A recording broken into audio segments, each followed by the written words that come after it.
Des de dalt de l'escenari principal de l'Acústica s'ha presentat la 30a Mostra del Vi de l'Empordà que es farà a la Rambla de Figueres del 4 al 7 de setembre.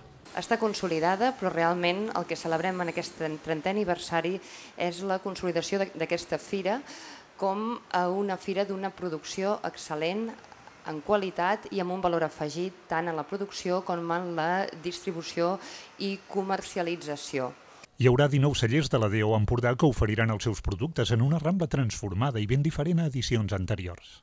Hi ha una decoració, una customització de la Rambla, m'han explicat, ambientada realment en el que seria un celler o en el que seria una vinya, que també tindrem el ple de gaudir, i també, com ja va ser l'any passat, tindrem a l'Espai DO, la placeta baixa de la Rambla, combinat amb activitats paral·leles.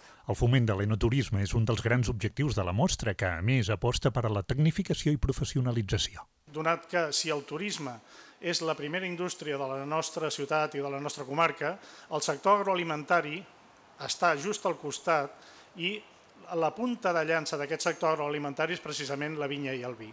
És el que ens està donant a conèixer arreu, que en aquests darrers anys, gràcies a la feina intensa feta per la DO Empordà, ha permès que l'Empordà sigui escoltat, sigui conegut. Aquesta fira s'ha tecnificat molt, no té res a veure la fira del 84 cap aquí, tot ha anat millorant. L'Ajuntament ha fet un gran esforç de participació o de col·laboració amb la dominació, instaurant aquesta fira i millorant-la al màxim que s'ha pogut, i jo crec que una fita com la que s'ha marcat de 10.000 visitants és molt important.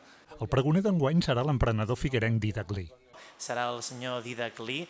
Això de senyor jo li podria dir que és el veí Dídac Lee. Representa el que estem buscant, una persona que els seus pares són de fora, però que com el bon vi ha fet arrels aquí a l'Empordà. A part d'això coneixeu el seu currículum, és una persona de reconeguda solvència professional.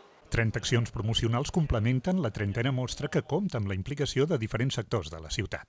Fem partícip d'aquesta mostra del vi a el que són el sector econòmic de la ciutat, com poden ser restaurants, com poden ser hotels, com poden ser comerços, amb les tradicionals accions de decoració d'aparadors, amb la copa del vi a molts restaurants, amb l'ampolla de vi per a les persones que s'hospedin en determinats hotels de la ciutat.